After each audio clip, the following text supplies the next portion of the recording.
Hey everyone, welcome back to Guitars, Whiskey, and Golf. My name is Brian. Thanks for joining us today. Before we get into it, I'd like to ask you to subscribe to the channel.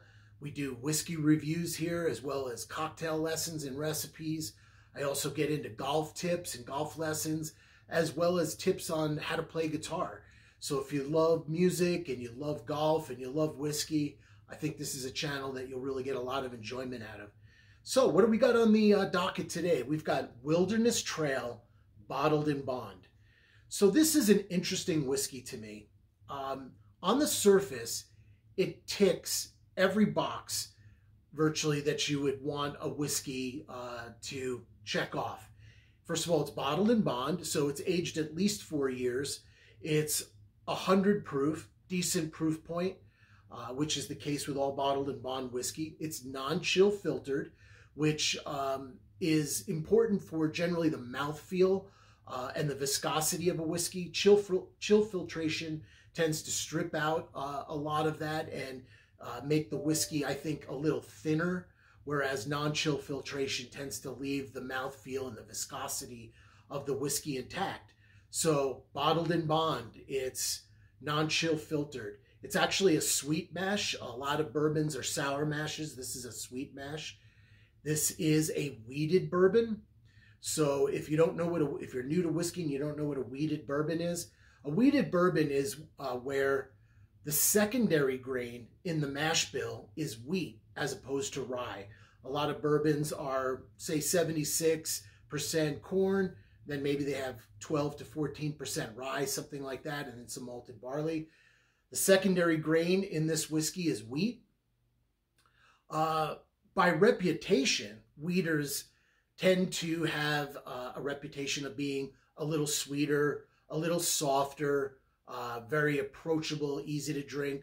By the way, other well-known wheated whiskeys are Maker's Mark, Weller's. So there's a lot of wheated whiskeys, wheaters out there, and Wilderness Trail, at least this version, is also a wheater. So, you know, this whiskey, by the way, also I think something important to mention about Wilderness Trail, it's, I don't know exactly when the company started, but suffice it to say, it's not like it's been around for 20 years. This company did something very interesting, which is that they did not source whiskey from outside distilleries when they first opened up. They started distilling their own whiskey, and they waited until it was aged at least 4 years before they started releasing whiskey. So, hey, I've got nothing against sourced whiskey. Some of the best whiskey I've ever tasted from companies is sourced. But I do applaud Wilderness Trail for the fact that they kind of stuck to their guns. They distilled their own whiskey, aged their own whiskey, and did not release anything until they felt it was ready. So this bottle on the surface ticks a lot of positive boxes. So let's get into the nose and the tasting and see if the whiskey lives up to all of those characteristics. Let's get into it. Ooh. Very caramel forward, which I love.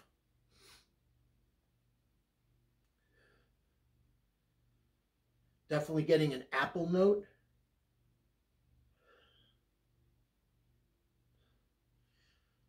Interesting on the nose with this whiskey that I'm finding, if I go straight in, I get a lot of ethanol, which I don't particularly like. However, if I go in from the side, I get a lot of caramel and, like I said, quite a bit of apple. Which is very, very nice. So for some reason, at 100 proof, I wouldn't expect a huge ethanol punch, but if I go straight in with this whiskey, I tend to not like the nose as much, but from the sides, I do like it. Let's get into the taste a bit.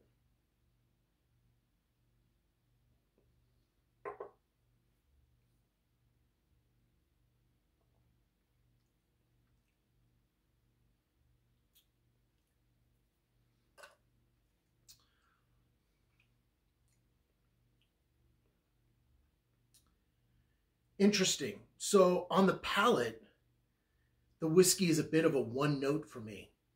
It's kind of a spicy, almost astringent oak. I'm not getting a lot else out of it. So I'm not personally finding that the sweetness that I'm getting on the nose, the caramel, is coming through.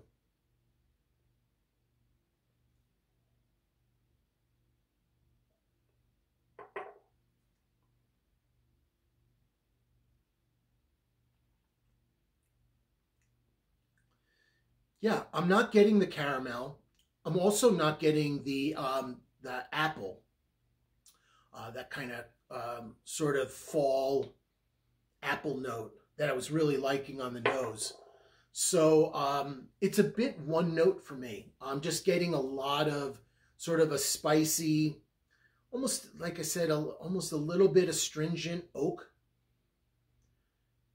So, what's my opinion of it? I would say it's a try before you buy. If you have a buddy that has a bottle, try it before you buy it. Maybe give it a taste out at a bar or a restaurant. This is something that may appeal to you. You may love it. I'm finding that, especially on the palate, it's not very complex. I'm not finding layers to this whiskey. And I don't know, it's just a bit of a one note. And that one note is kind of a bit of a bitter oak for me. So it's not even a note that I particularly like on the palate. I do love oaky bourbons. And a lot of times the oak can come across very sweet, and I've said before, the oak acts as like a vessel for a lot of other flavors, whereas this, to me, that is the only flavor, and it's a little bit on the bitter side. So, in my opinion, this is a try before you buy. It's not a cheap whiskey. It's not like it's 25 bucks. I think, I've kind of lost track of what Wilderness Trail Bottled and Bond costs these days because I got this bottle a while back. It's at least 45 bucks, I'm sure, and it may be a little bit more than that. So, in my opinion, the problem with the base Wilderness Trail Bottled and Bond is that it's too young. And the interesting thing about wheated bourbon is that, like I said earlier, by reputation, they have the reputation of being very approachable, sweeter, very inviting bourbons.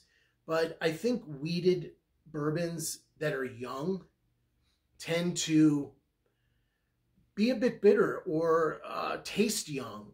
So, for example, if you take Maker's Mark, for example, a lot of the Maker's Mark products, they are experimenting with additional wood finishing using staves of various kinds, French oak, various other kinds of staves, to essentially add depth of flavor and mimic age.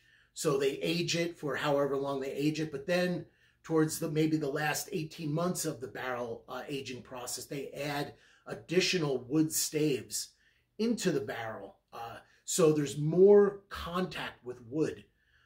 When you think about it, a barrel is round, right? So all the whiskey, the whiskey in the barrel is not all touching wood. It's just the whiskey that's on the outside, which is why sometimes distilleries will rotate barrels to get more of the whiskey exposed to the wood, etc. So, and then, you talk about Weller. A lot of Weller products tend to be much more aged than 4 years, maybe with the exception of the Special Reserve, which isn't that great anyway.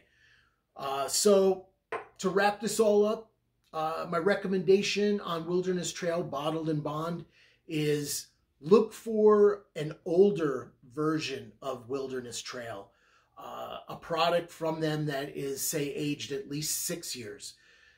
I think that Wilderness Trail ultimately will be a tremendous distillery. I think they're doing all the right things. They're approaching it in an absolutely transparent way. I love their bottles. Their bottles are fantastic. They provide a lot of great information on the mash bill on their bottles. So they're doing everything with transparency. and class, in my opinion. I just think that they needed to get product out. Obviously, they had waited 4+ years to launch their first product, and at some point, you need revenue, and so I understand that. Tip my cap to them. So I would say Wilderness Trail, like I said, has a lot of positive upsides, but look for a product for them that has more age to it. So with that, I'll leave you there, and thanks again for joining Guitars, Whiskey, and Golf, and we'll talk to you soon.